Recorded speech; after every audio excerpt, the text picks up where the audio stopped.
우리 옆에 분하고 인사하겠습니다. 잘 오셨습니다. 우리 같이 인사하겠습니다. 우리 뒤에 분하고 인사하겠습니다. 오늘도 큰 은혜 받으시기 바랍니다. 마지막으로 우리 인사하겠습니다.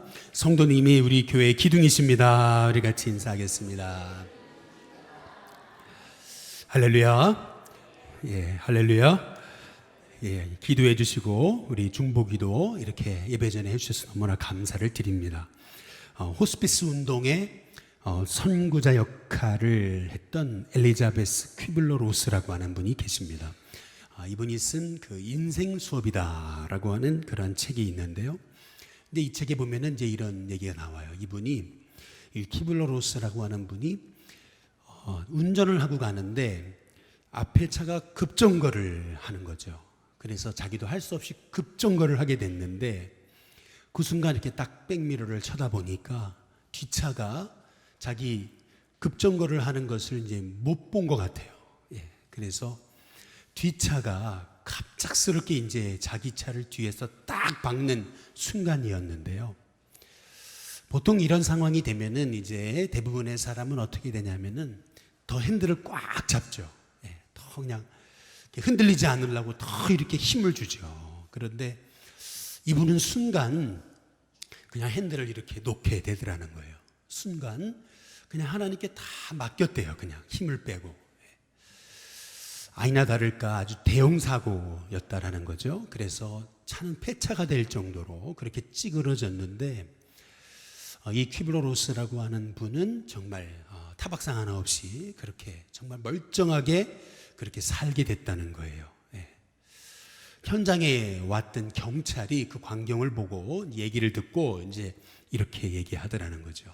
보통 이런 상황이면은 대부분의 사람이 핸들을 꽉 쥐거나 아니면은 어떻게 해보려고 몸에 힘을 주다 보면은 이게 뭐 타박상을 입는다거나 아니면은 더 큰 그러한 상처를 입기 마련인데 당신은 오히려 그 사고의 현장에서 힘을 뺀 게 그냥 하나님 앞에 맡긴 게 그냥 그 사고를 받아들이고 그냥 탁 힘을 놓은 게 그게 오히려 당신이 하나도 다치지 않는 그러한 원인이 된 것 같다. 이제 이런 얘기를 했더라는 거죠. 이제 그러면서 이제 이분이 이 대형 사고, 교통사고 현장에서 깨달은 인생의 진리가 이제 하나 있다라는 거예요. 그게 뭐냐면은 우리가 고난을 만났을 때 우리는 자꾸 이거는 아니야. 왜 하나님 나에게 이런 어려움을 주시는 거죠? 그러면서 자꾸 고난을 거부하잖아요. 저항하죠.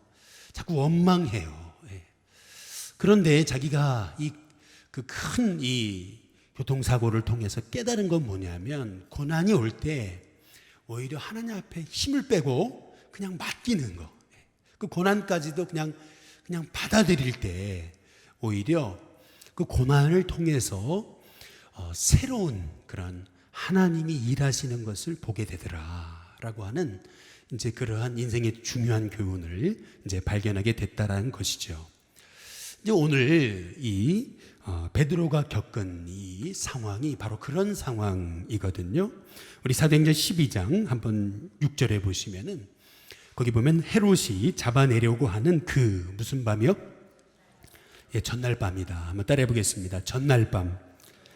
여기서 헤롯이 베드로를 잡아내려고 하는 그 바로 전날 밤이다. 이렇게 얘기하고 있거든요. 이것이 말하고 있는 것은 뭐냐면 지금 베드로는 내일이면은 곧 죽게 될, 다시 말해서 순교당할 상황이었다라는 거예요. 순교당하기 직전의 상황을 성경이 얘기하고 있는 거죠. 자기가 어떻게 할 수 없는 고난이에요. 정말 아무것도 할 수 없는 그러한 고난 앞에서 이 베드로는요, 절망을 선택하기보다는 한번 따라해 보겠습니다. 살든지 죽든지, 살든지 죽든지 오직 내 삶이 하나님께 영광이 되는 삶이 되기 위해서 그냥 그 절망의 순간도 고난의 순간도 하나님께 다 맡겨버리거든요. 그것이 바로 오늘 우리가 여기 사도행전 12장의 이 사건을 통해서 우리가 발견해야 될 참 중요한 이제 메시지라고 하는 거죠. 성경에는 이제 5명의 헤롯이 나와요. 근데 그 중에서 우리가 주목해 볼 헤롯은 3명이에요. 첫 번째는 누구냐면은 헤롯 1세, 소위 헤롯 대왕이라고 불리는 사람이죠. 여러분이 잘 아시다시피 헤롯 대왕은 예수님이 나셨다라고 하는 동방박사들의 얘기를 듣고 겉으로는 자기도 경배하는 척 그러더니 결국 예수님을 죽이려고 했던 사람 아니겠어요? 자기가 동방박사한테 속았다라는 그러한 사실을 알게 되고, 그리고 나서 베들레헴에 있던 그 2살 이하의 아이들을 다 죽여버리라 명령을 내리잖아요. 이 헤롯 대왕은요, 자기의 명예, 자기의 권력, 자기의 탐심을 위해서라면은 한 사람 죽이는 거 눈 하나 깜짝 안 했던 그런 인물이 바로 이 헤롯 대왕인 거죠. 근데 헤롯 가가 이제 그랬던 것 같아요. 이제 우리가 두 번째로 주목해 볼 헤롯은 헤롯 2세라고도 불릴 수 있는 헤롯 안디바입니다. 이 헤롯 안디바는 누구냐면은 이 헤롯 안디바는 동생의 아내를 취했어요. 동생, 바로 헤롯 빌립의 아내 헤로디아를 아내로 취하거든요. 동생의 아내를 취했어요. 이제 그것을 세례 요한이 지적하는 거죠. 잘못됐다고. 이 헤로디아는 이제 그게 불쾌했거든요. 딱 기회가 됐을 때 딸을 시켜가지고, 그래가지고 이제 이 헤롯 안디바에게 이 세례 요한의 목을 가져오게 시키거든요. 이 헤롯 안디바는요, 그게 잘못됐다라고 하는 사실을 알면서도 헤롯 안디바는 자기 자존심 때문에 의인 한 사람 죽이는 거 눈 하나 깜짝하지 않았던 인물입니다. 그 아버지를 너무 많이 닮았죠. 헤롯 대왕을 너무 닮았습니다. 헤롯 3세, 우리가 주목해 볼 만한 인물은 또 헤롯 3세죠.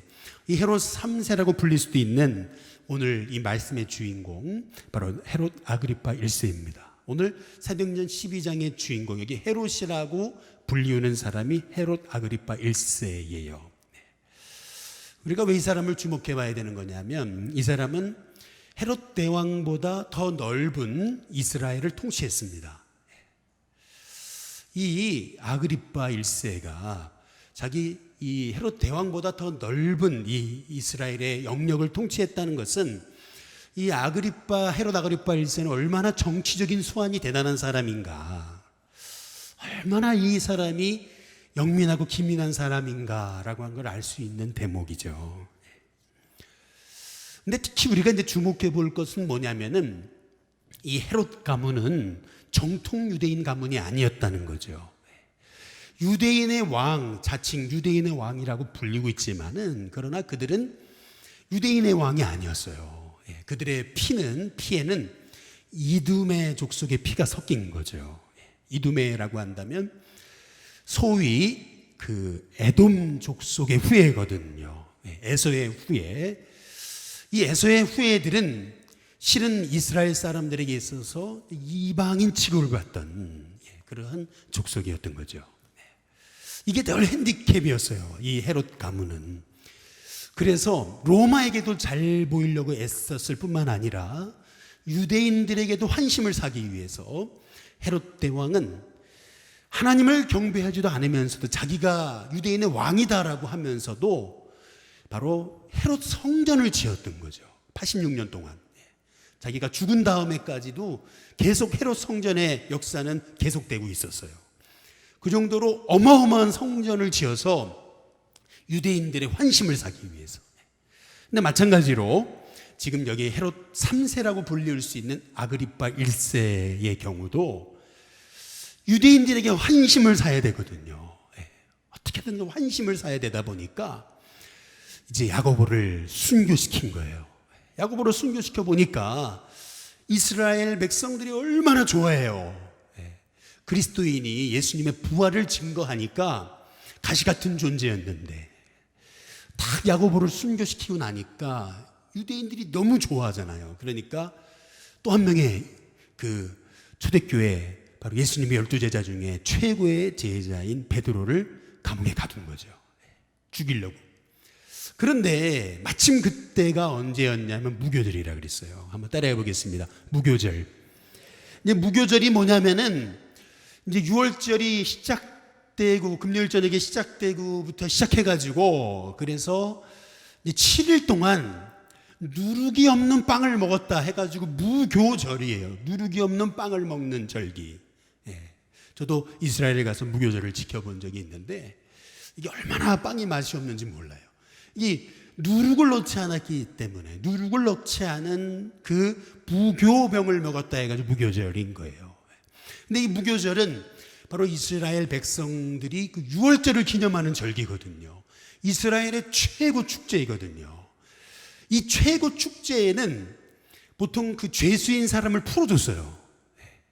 특사 풀어주는 거죠. 그런데 아니 지금 베드로를 죽였다가는 이 아주 그냥 이렇게 축제의 날에 이거는 말도 안 되는 거죠. 그러니까 무교절이 끝날 때까지 기다리는 거죠. 하루가 지났어요. 이틀이 지났어요. 사흘이 지났어요. 나흘이 지났어요. 그러더니 이제 7일째가 된 거예요. 내일이면은 바로 베드로도 무교절이 끝나고 드디어 이제 이 헤롯 아그리파 1세를 통해서 베드로도 죽을 수밖에 없는, 순교당할 수밖에 없는 지금 그런 상황이 된 거죠. 시진핑이 중국을 집권한 다음부터 선교사님들 계속 추방하고 있잖아요. 중국에 있는 선교사님들 다 추방되고 있습니다. 지금 아주 중국의 이 선교가 말이 아니에요. 지금 이 소위 독재자들은 이런 거예요. 독재자들은 자기의 권력을 지키기 위해서 아주 자기의 권력을 지키는 일이라면은 사람들의 환심을 사기 위한 일이라고는 뭔들 못하겠어요. 그러니까 지금 이 헤롯 아그리파 1세는 베드로를 감옥에 가다 놓고 지금 내일이면은 죽이려고 계획한 상황인 거죠.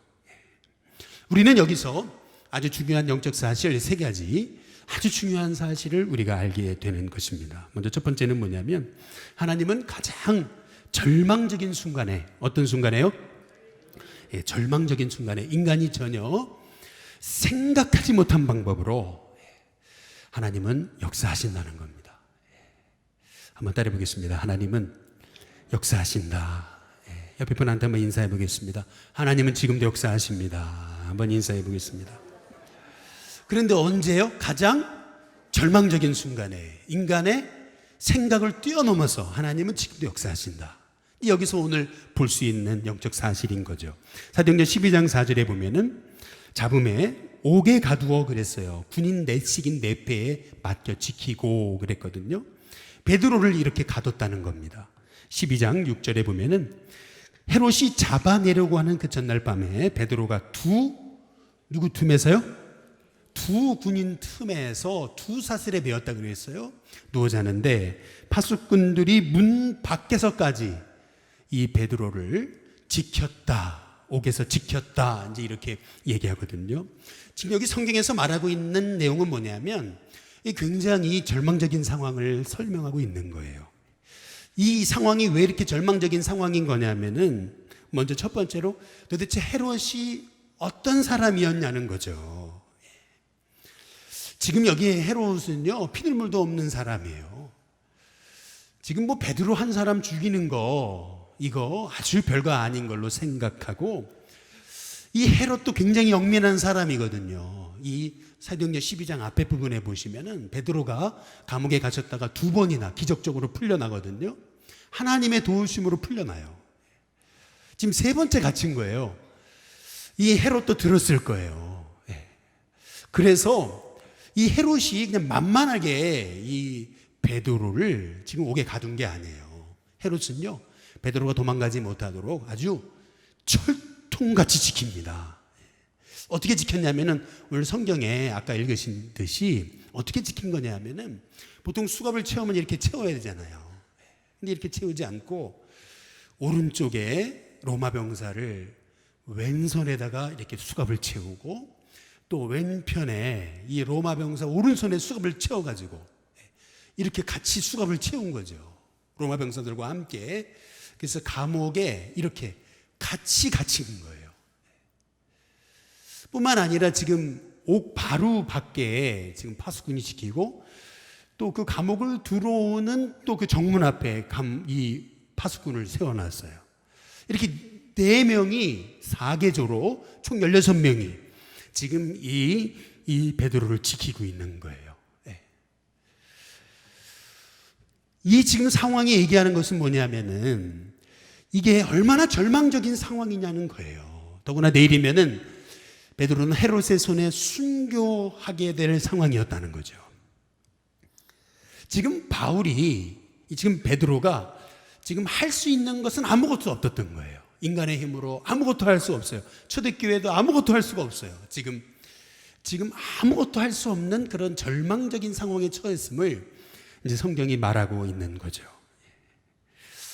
전에 그 곽선임 목사님 설교를 듣다 보니까 참 기억나는 게 있어요. 그게 뭐냐면은 6.25 때 이제 북한에 이제 있었는데 이제 북한군에게 잡혀가지고 그래서 이제 광산에 들어가게 됐다는 거죠. 이 광산에서 얼마나 이제 고달프게 이제 일을 해야 되니까 도망친 거죠.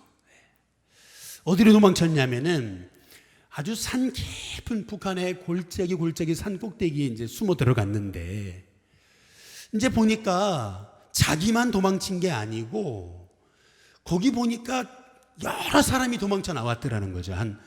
세 보니까 이제 한 22명이 거기 숨어 들어왔는데 뭐 한 곳에 계속 있을 수는 없고 그래가지고 깊은 산골짜기 여기도 숨었다 저기도 숨었다 이렇게 장소를 바꿔가면서 숨고 있는데 하루는 새벽이었는데 하나님께서 말씀하시더라는 거예요. 그게 뭐냐면은 빨리 마을로 내려가라는 거죠.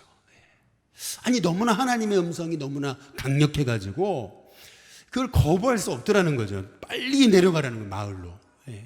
아니 마을에는 지금 인민구들이 깔렸는데 어떻게 마을로 내려갑니까? 그러나 빨리 내려가라고 하는 하나님의 음성을 쫓아가지고 나 내려간다고. 그랬더니 옆에 있는 사람이 너 미쳤냐고 그러더라는 거죠. 아니 어쨌든 나는 내려가야 된다고. 이제 그랬더니 뭣도 모르는 사람 몇이 따라오더래요. 그래가지고 이제 따라가서 내려가는데 내려가다 보니까 놀라운 거는 인민군들이 막 이렇게 누워 있더라는 거죠. 이게 무슨 광경인가? 이제 산에서 숨어서 오랫동안 있다 보니까 밑에 무슨 일이 벌어졌는지 몰랐는데 알고 보니까 국군이 다시 북한 쪽으로 쳐들어온 거예요. 그래가지고 인민군이 이제 다시 코너로 몰린 거죠. 그러다 보니까 인민군들이 어떻게 해요? 산으로 도망치는 거죠. 그러니까 산으로 도망치다 보니까 어떻게 되죠? 이제 산에 있던 사람들이 만나게 된 상황이죠. 만약에 거기 계속 있었더라면은 인민군들한테 붙잡혀서 죽임당할 수밖에 없는 상황이었는데 하나님이 이렇게 절망적인 상황에서 생각지 못한 방법으로 하나님께서 역사하시더라. 이것이 바로 우리의 삶 속에서 일하시는 하나님의 역사라고 하는 거죠.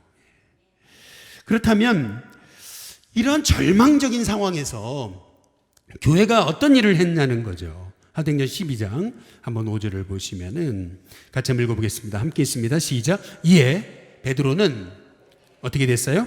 옥에 갇혔고 교회는 그를 위하여 어떻게 했어요? 간절히 하나님께 기도하더라. 여기 이에 그랬거든요. 따라해 보겠습니다.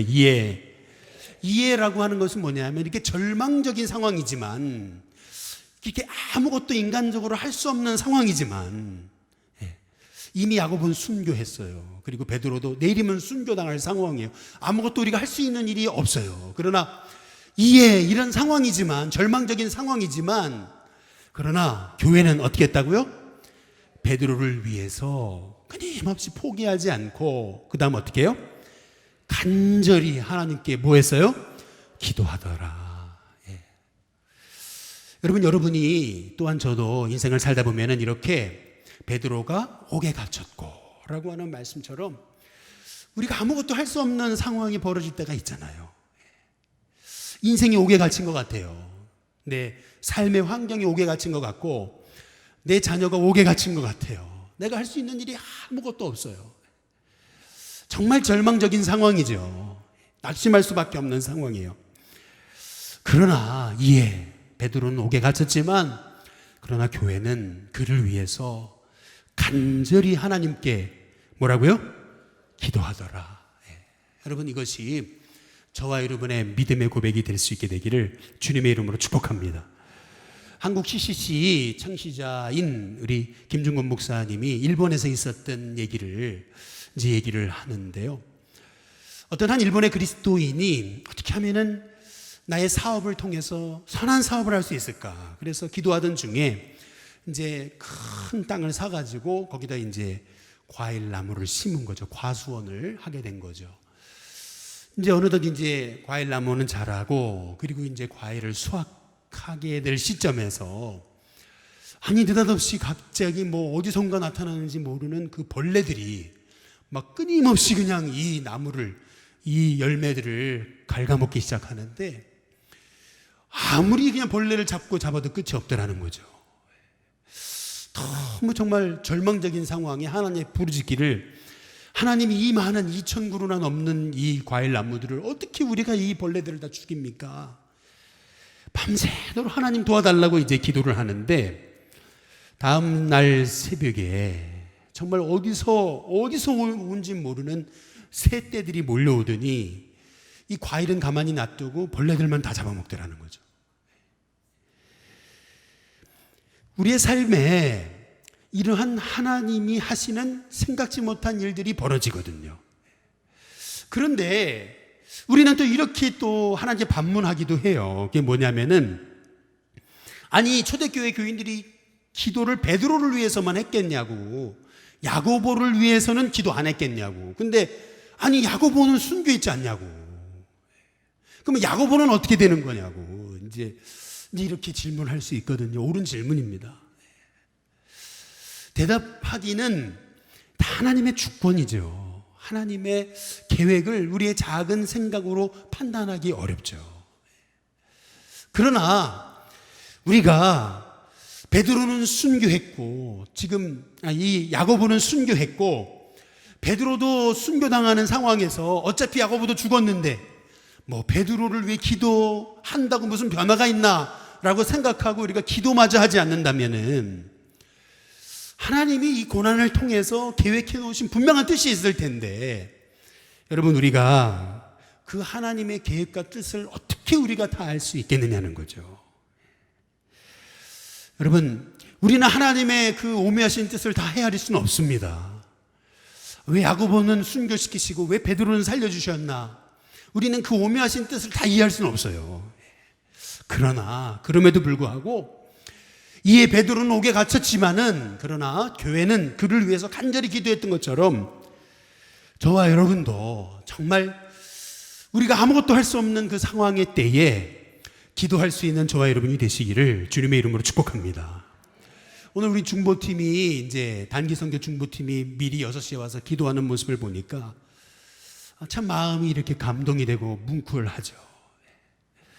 참 작은 발걸음인 것 같지만은 우리가 기도하는 게 뭐 말레이시아, 일본 땅에 무슨 역사가 될 수 있을까라는 생각이 우리가 이렇게 의심도 몰려올 때가 있지만 그러나 여러분 여러분의 작은 기도를 통해서 여러분 하나님이 일하실 줄로 믿습니다.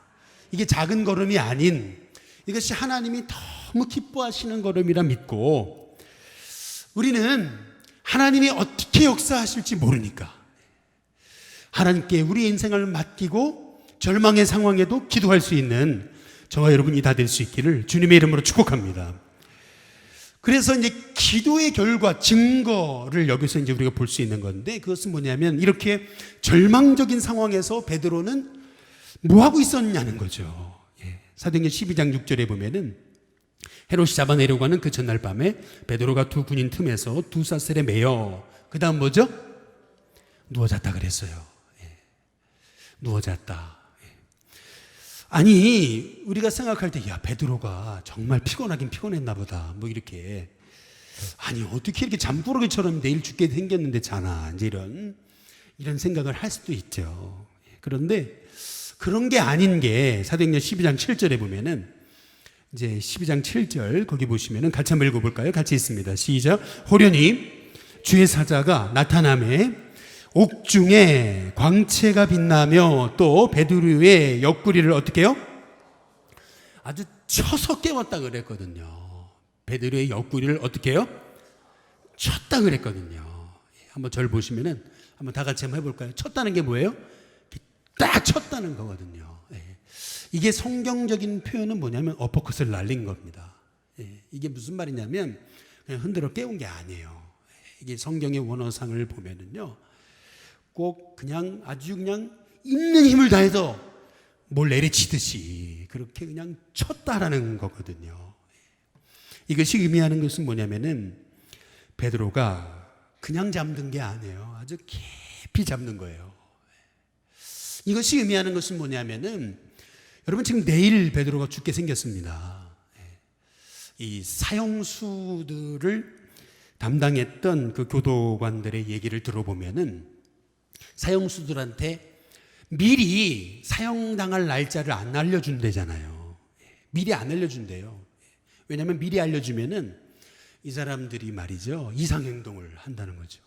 아주 나 이제 죽게 생겼는데 그러면 사람들이 이성을 잃는 경우가 많다는 거죠. 그렇기 때문에 이제 사형수들한테 미리 죽을 날짜를 안 알려준대요. 근데 지금 베드로는요 내일이면 자기가 죽게 될 것을 알고 있었어요. 분명히. 그런데 지금 베드로는 깊은 잠에 들어가거든요. 어떤 분은 그런 얘기를 하자 이런 얘기를 하면 뭐라 하냐면 아니 베드로가 믿음이 얼마나 좋았는데 하나님이 건져주실 것을 믿었기 때문에 그런 거라고 이제 그렇게 얘기하죠. 정말 베드로가 하나님이 건져주실 것을 믿었을까요? 저는 그렇게 보지 않습니다. 여러분 우리가 계속 이제 조금 14절까지 읽은 이유는 뭐냐면 중간에 다 끊었지만 14절까지 오늘 성경을 읽은 이유는 뭐냐면 이게요 베드로도 자기가 이게 꿈인지 생신지 살아나리라고는 전혀 생각지 못했고요. 이 초대교회도 베드로가 살아서 나오리라고는 생각지도 못했어요. 전혀 몰랐어요. 지금 베드로가 살아나니까 미쳤다 그러고 로데가 베드로 소리를 듣고서 베드로 살아났다고 그랬더니 네가 미쳤다 그러고 아니 소리 들었다 그러니까 에이 그러면 천사지 이제 이렇게 얘기하면서 초대교회는 전혀 베드로가 살아나리라고는 상상도 못했거든요. 그러니까 베드로는 자기가 살 것이라고 지금 확실히 100% 믿은 게 아니에요. 그런데도 내일 내가 죽을 수도 있다는 것을 알매도 불구하고 베드로는 어떻게 했어요?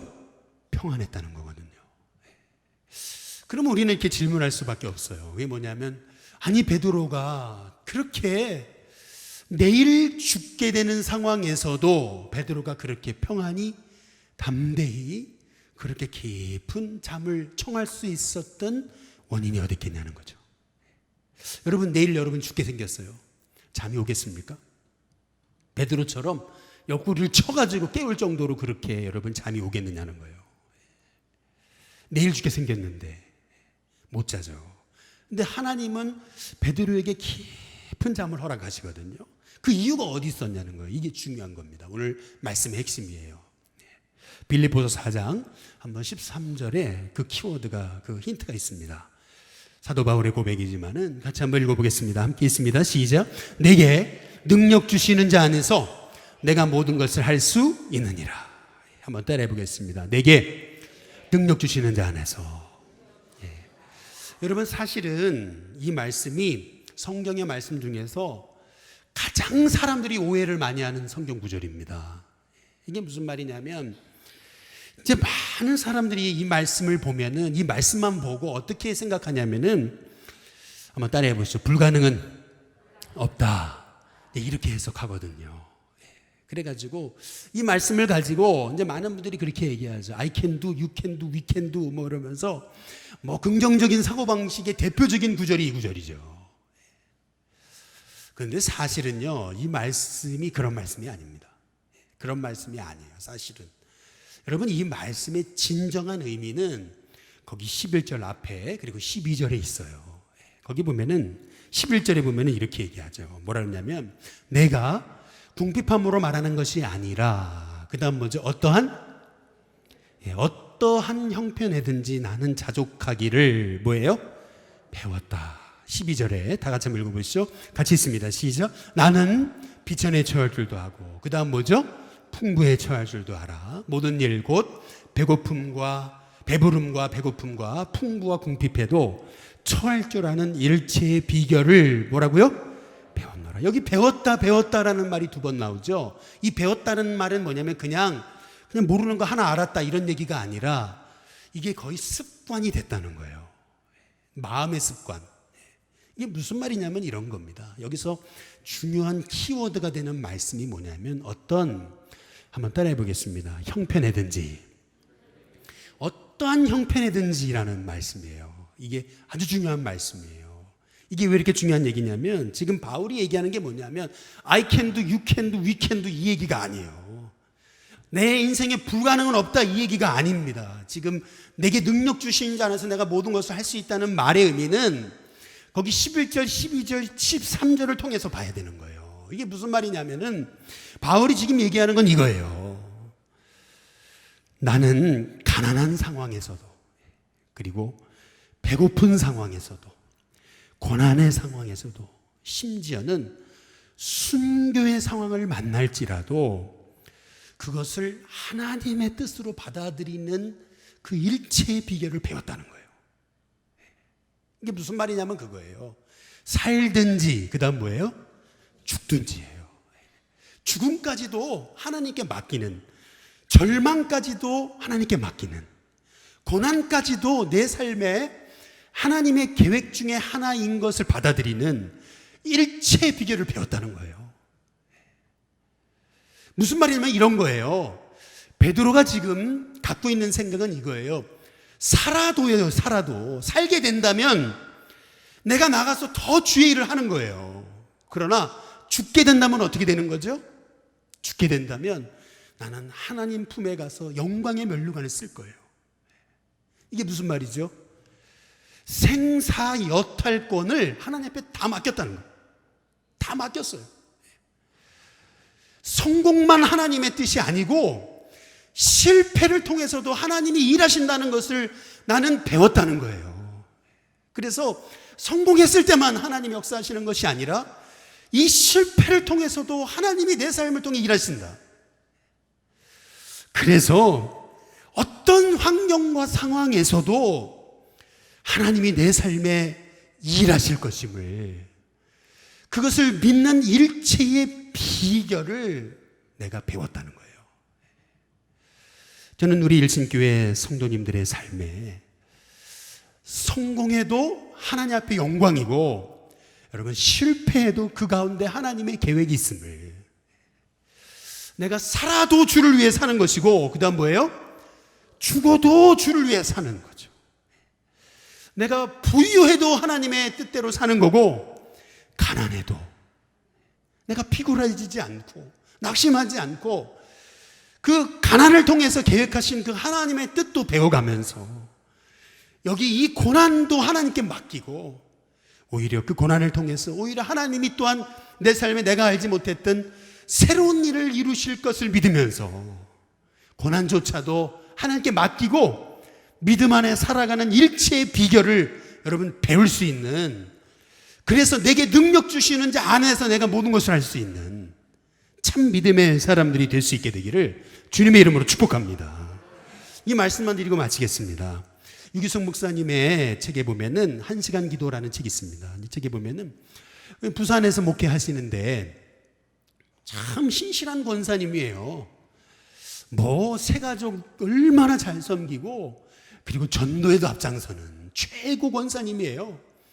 교회에서 1:1 제자학육 프로그램을 하는데 그것도 앞장서가지고 하시는 분인데 IMF를 맞아가지고 남편이 실직을 한 거예요. 애가 지금 고3이고 그리고 또 하나는 대학생인데 이 아이들을 어떻게 대학을 보내고 어떻게 이 아이들을 대학 졸업을 시키나, 하나님 어떻게 해요? 늘 걱정하고 염려하며 기도하는데 어렵게 이제 100만 원을 모아가지고 이제 은행에 가가지고 100만 원을 찾아오는 날 버스를 타고 이제 교회에 마침 그날 1:1 제자양육을 하기로 돼 있어가지고 이제 돈을 찾아가지고 가방에 넣고서 이제 교회로 이렇게 오는데 교회 딱 왔더니 전도사님이 그러더래요. 신방 전도사님이 권사님 가방을 좀 보라고. 근데 가방에 보니까 소매치기를 당한 거죠. 그 100만 원을. 옛날에 저희 어렸을 적에 우리 아버지도 소매치기를 많이 당하셨거든요. 옛날에는 그런 게 많았잖아요. 지금은 CCTV가 있으니까 그런 거 금방 잡아내지만은 당시에 CCTV가 어디 있어요. 딱 보는 순간 진짜 딱 가방이 딱 이렇게 찢어져 있는데 거기에 이제 돈이 하나도 없는 거죠. 그 순간 얼마나 절망스러워요. 그러나 새 가족하고 지금 만나서 1:1 제자 양육을 하기로 돼 있기 때문에 전혀 내색하지 않고 제자 양육을 딱 마치고 딱 교회를 나가려는데 전사님이 권사님 우리 같이 전도 나가시죠. 제가 지금 사정이 그렇지 못해가지고 그리고 이제 집에 가가지고 혼자서 이불을 뒤집어 쓰고 울었다는 거죠. 하나님 어떻게 해요? 우리 애들 어떻게 해요? 하나님 앞에 기도하는데 막 원망이 생기기도 하고, 내가 이렇게 주님 앞에 헌신했는데 하나님 이게 무슨 결과냐고.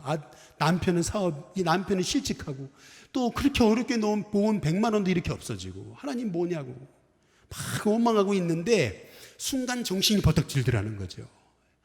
내가 그래도 권사고, 내가 그래도 전도하는 사람이고, 내가 그래도 영혼 살리는 사람이라고 해놓고 내 믿음이 이거밖에 안 되냐. 가만히 자기를 생각해 보니까 너무 자기의 믿음이 아무것도 아니더래요. 너무 초라하더래요. 하나님, 저는 아무것도 할 수 있는 게 없고 내 미래도 알 수 없지만 하나님, 어쨌든 하나님께 맡깁니다. 이제 기도하고 이제 그랬는데 여러분, 결과가 어떻게 됐냐 하면 딸도 이제 대학을 이제 계속 다니지 못하게 돼가지고 돈이 없으니까 휴학을 하러 갔더니 마침 그 학기 장학금을 받아가지고 다음 학기 다닐 수 있게 되고, 또 고3이었던 아들이 수석을 해가지고 이 4년 전액 장학금을 받아가지고 대학을 다니게 되더라는 거죠. 물론 여러분, 우리 인생 속에 이렇게 기도했더니 하나님이 이렇게 바로 응답해 주시는 놀라운 일들 경험할 때 있죠. 그러나 그렇지 않을 때도 있어요. 그러나 그렇지 않을 때도 있다는 거죠. 여러분, 그럼에도 불구하고 초대교회가 야고보를 위해 기도 안 했겠어요? 근데 야고보 순교했잖아요. 그러나 지금 내일이면 베드로가 죽게 생겼지만은, 그러나 초대교회는 여전히 베드로를 위해 기도하잖아요. 여전히 베드로는 자기의 생사여탈권을 하나님께 드리고 내일 살아도 주를 위하여, 죽어도 주를 위하여 모든 삶의 고난까지도 하나님께 다 맡겨드리고 내 삶을 살아도 주를 위한 영광으로, 죽어도 내가 주를 위한 영광으로 내가 살겠다고 나의 삶을 다 맡길 때 하나님께서 이 베드로에게 놀라운 하나님의 은총을 허락해 주신 것 아니겠어요? 저는 우리 일실교회 성도님들의 믿음이 정말 내 삶에 닥쳐진 고난까지도 오히려 하나님이 일하시는 계획 중에 있다. 나는 미래를 알 수 없어요. 나는 미래가 어떻게 되는지 알지 못해요. 그러나 그런 상황에서도 여러분의 삶을 다 맡기고 기도할 수 있는 하나님의 종들이 될 수 있게 되기를 주님의 이름으로 축복합니다. 이 말씀만 드리고 마치겠습니다. 2011년 3월 11일 날 동일본 대지진이 일어났을 때 쓰나미가 일본을 덮쳤죠.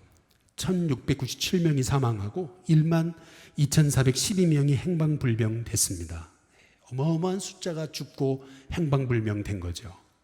마침 그 일본에서 목회를 하시던 이용규라고 하는 목사님이 한국에 와 계셨다가 그런 사건이 일어났는데, 이제 월요일이면은 이제 다시 일본으로 돌아가야 돼요.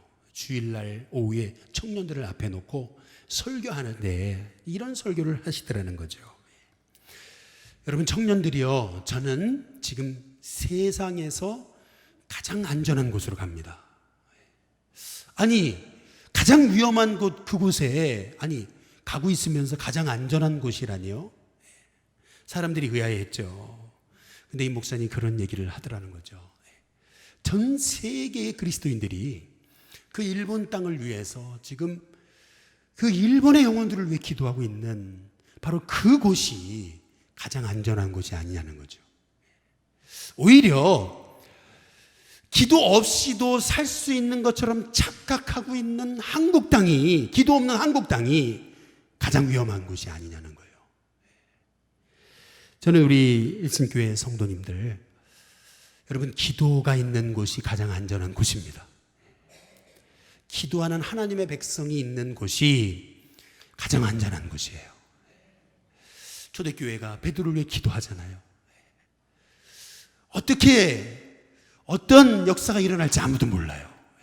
그러나 그들은 베드로는 옥에 갇혔지만 교회는 그를 위해서 하나님 앞에 간절히 기도했다 그러잖아요. 여러분, 저와 여러분이 정말 우리의 삶에 닥쳐진 절망 앞에서 절망까지도 하나님께 맡기고 고난까지도 하나님께 맡기고 우리가 기도함을 통해서 모든 것이 합력해서 선을 이루시는 하나님의 역사를 반드시 볼 수 있는 저와 여러분이 다 될 수 있게 되기를 주님의 이름으로 축복합니다.